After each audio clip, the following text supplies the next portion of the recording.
অসম্ভব সুন্দর একটি ফুল গাছ, যেটি হলো নীলকণ্ঠ।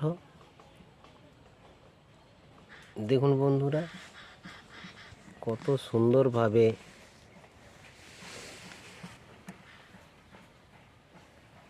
অসংখ্য অসংখ্য ফুল গাছটিতে ধরে রয়েছে।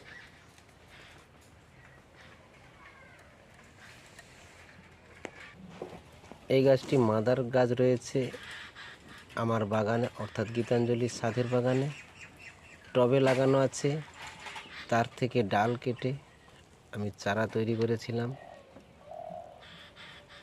অনেকদিন টবে মাদার প্লান্টটি রয়েছে, তো দেখলাম ওতে কিছু সমস্যা হচ্ছে, তাই আমি বারাম রাস্তার গেটের দিকটায় জমিতে লাগিয়ে দিলাম, অর্থাৎ ডাইরেক্ট মাটিতে লাগিয়েছিলাম। অপূর্ব সুন্দর একটি ফুল গাছ, যেটি কিনা অসংখ্য অসংখ্য ফুল দিতে থাকে। হ্যাঁ বন্ধুরা, এটি অতি সহজের একটি গাছ। গোড়াতে জৈব সার মিক্স দেওয়া ছিল, সঙ্গে গোবর সারও ছিল, আর মাঝে মধ্যে খোল পচা জল দিয়েছি। তাতেই দেখুন বন্ধুরা কত সুন্দর গাছ হয়েছে। অল্প পরিচর্যাতে কত সুন্দরভাবে ফুল। হ্যাঁ বন্ধুরা, এই অতি সহজের গাছটি আপনি আপনার বাগানে, উঠোনে কিংবা ব্যালকনিতে, টবে কিংবা জমিতে চাষ করতে পারেন।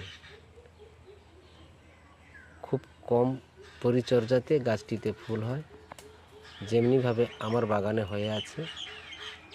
নীলকণ্ঠ যে কোনো নার্সারিতে গিয়ে বললে সহজেই পেয়ে যাবেন। ভালো থাকুন, সুস্থ থাকুন। এমনিভাবে অতি সহজের গাছগুলি প্রচুর প্রচুর করতে থাকুন। ধন্যবাদ। গীতাঞ্জলি ছাদের বাগান ভালো লাগলে একটু লাইক করুন, শেয়ার করুন এবং চ্যানেলটিকে সাবস্ক্রাইব করতে ভুল করবেন না। ভালো থাকুন, সুস্থ থাকুন। পরে আসছি নতুন কোনো ভিডিও নিয়ে।